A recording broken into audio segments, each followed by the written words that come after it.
अस्सलामुअलैकुम, आप देख रहे हैं दुनिया न्यूज़। मैं हूं इमरान। न्यूज़ खबर जब जान चुके हैं। आगाज में खबर आपको दें कि सदर आसिफ अली जरदारी कहते हैं कि अल्लाह का शुक्र है ऐसा आर्मी चीफ बनाया जिसने भारत को शिकस्त दी। चाहते तो भारत के मजीद तैयारे गिरा सकते थे, लेकिन हमने थोड़ा रहम किया। गढ़ी खुदाबख्श में जलसे से खिताब करते हुए उनका मजीद ये कहना था कि हमारे फौजी सरबराह ने भारत को मुंहतोड़ जवाब दिया। नरेंद्र मोदी, 4 दिन तक तुम अपनी टांगों पर खड़े नहीं हो पाए थे। वो दिल गुर्दा कहां से लाओगे जो हमारे चीफ का है? ये भूल जाओ, रोटी होगी, गोली होगी, गोलियां हम मारेंगे। शुक्रिया अदा करते हैं कि अल्लाह ने हमें मौका दिया कि हमने ऐसा चीफ बनाया फौज का जिसने आंखों में आंखें डाल के हमारी गवर्नमेंट की सुपरविजन में इंडिया को ऐसा मुंह तोड़ जवाब दिया कि उनको पता पड़ गया कि ये खेड नहीं है। इनके सारे जहाज गिरा सकते थे हम, इनका विक्रम गिरा सकते थे, मगर दुआ करें कि ये हाजी साहब ने, हमारे चीफ ने, हमारे एयरफोर्स चीफ ने इन पे रहम किया थोड़ा सा। तो ये भूल जाओ कि रोटी होगी, गोली होगी, रोटी होगी, गोली होगी, हम गोलियां मारेंगे, तुम क्या गोली मारोगे? और तुमने देखा कि 4 दिन तुम्हारी टांगे नहीं खड़ी हो सकी, 4 दिन तुम जंग ना कर सके।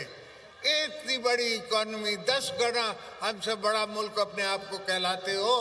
हम जंग के शौकीन नहीं है, हम किस मुल्क से लड़ना नहीं चाहते, मगर अगर कोई हमारी साथ हमारे गिरेबान में हाथ डालेगा तो हम उसको 2 पी 50 मारेंगे, जिस तरह हमने इंडिया को मारा था।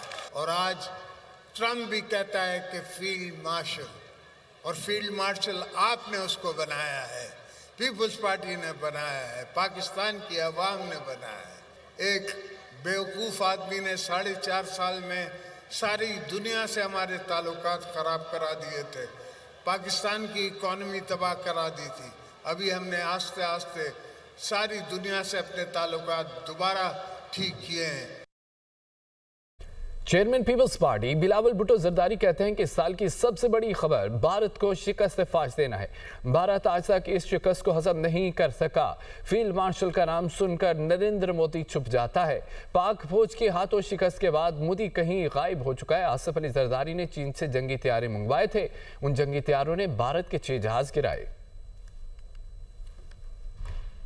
उस साल में जो पाकिस्तान का, जो आपका सबसे बड़ा कामयाबी है वो ये कि मई के महीने में हमारा अफवाज ने भारत को शिकस्त दिलवाया जंग के मैदान में। अभी तक भारत हजम नहीं कर सके। वो हमारा मुल्क का फील्ड मार्शल साहब का नाम सुनते ही भारत का मोदी छुप ही जाता है, गायब हो जाता है। सदर जरदारी ही था जिसने चीन से वो हवाई जहाज मंगवाए थे जिन्होंने भारत के 6 जहाज गिरा के इस जंग में कामयाबी हासिल की। सियासी जमातों और सियासी क़यादत को सियासी इंतहा पसंदी को छोड़ना पड़ेगा। सियासी कारकुनों को सियासत को वापस सियासत के दायरे में लेकर आना पड़ेगा। अगर हमने पाकिस्तान को इस सियासी बहरान से निकालना है तो आज नहीं तो कल सियासी कुव्वतों को सियासी रास्ता निकालना पड़ेगा। नायब वज़ीर आज़म और वज़ीर ख़ारजा इज़हार कहते हैं कि हम हमास को गैर मुसल्लह करने नहीं जाएंगे। इस मसले पर सिविल और मिलिट्री की आदत में मुकम्मल इत्तफ़ाक़ राय है। पाकिस्तान सिर्फ क़याम अमन में हिस्सा लेने के लिए तैयार है। इस्लामाबाद में सालाना ब्रीफिंग देते हुए उनका मज़ीद क्या कहना था, सुनिए। हम पीस कीपिंग का लफ्ज़ यूज़ करते रहे, पीस एनफोर्समेंट का लफ्ज़ यूज़ नहीं किया कभी, वहाँ भी यहाँ भी, मीटिंग्स में भी, इस्तांबुल में भी और न्यूयॉर्क में भी। I have made it very amply clear.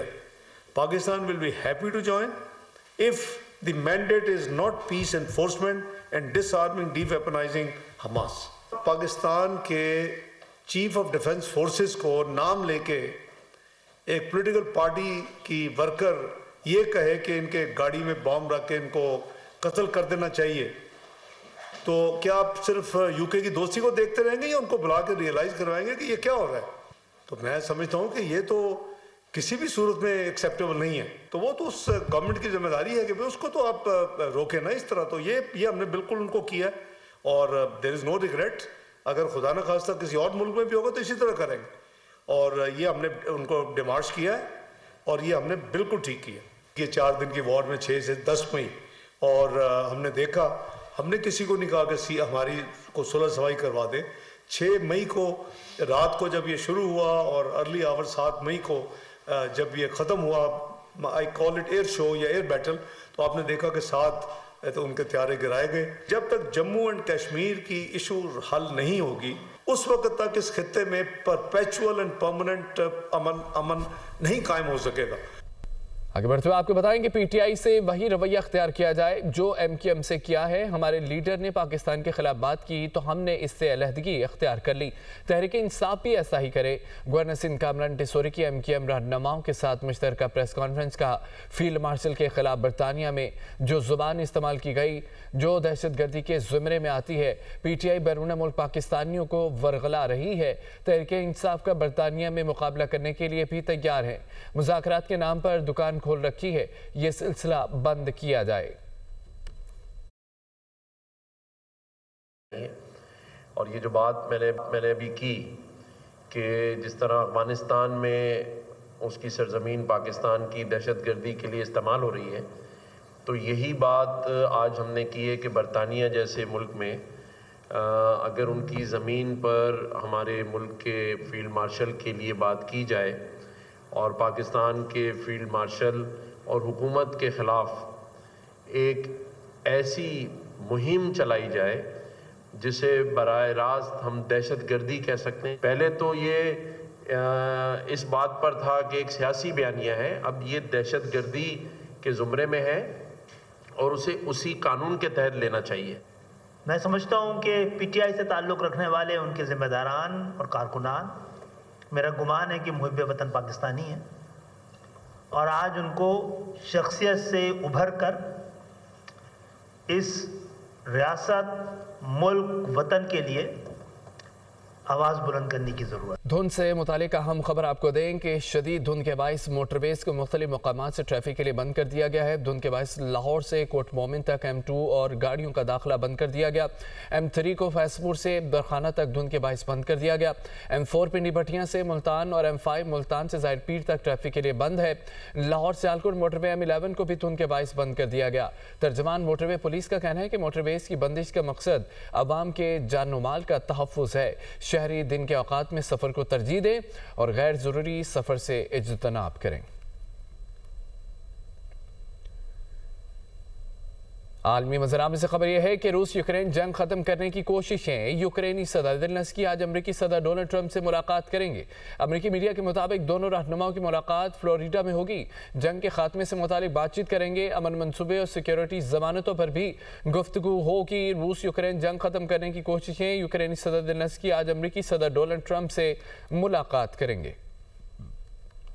रूसी सदर पुतिन कहते हैं कि यूक्रेन रूस के साथ जंग खत्म करने में संजीदा नजर नहीं आ रहा। मगरिब में समझदार लोग यूक्रेन को अमन के लिए शराइत कबूल करने का कह रहे हैं। मगरिब यूक्रेन को ठोस जमानतें फराहम कर रहा है, लेकिन कीव पुरअमन हल नहीं चाहता। यूक्रेन तनाज़े को पुरअमन तरीके से हल करना चाहे तो रूस तैयार है। यूक्रेन के सदर ज़ेलेंस्की की कैनेडियन वज़ीर-ए-आज़म से मुलाकात। कनाडा का यूक्रेन के लिए $2.5 अरब मुआशी इमदाद का ऐलान।